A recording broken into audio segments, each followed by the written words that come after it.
Hello, in this video I'm gonna show you how to enable or disable sound detection on JBL PartyLight Beam.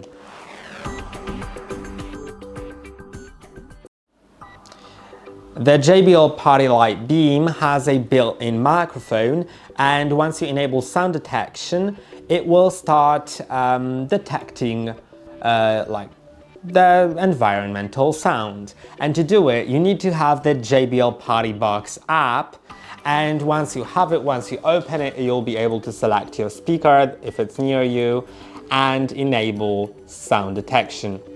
Now you can see that whenever I stop talking, it goes dark, but when I talk again, then it goes bright. And I hope that this video was helpful. Don't forget to like and subscribe. See you in the next one.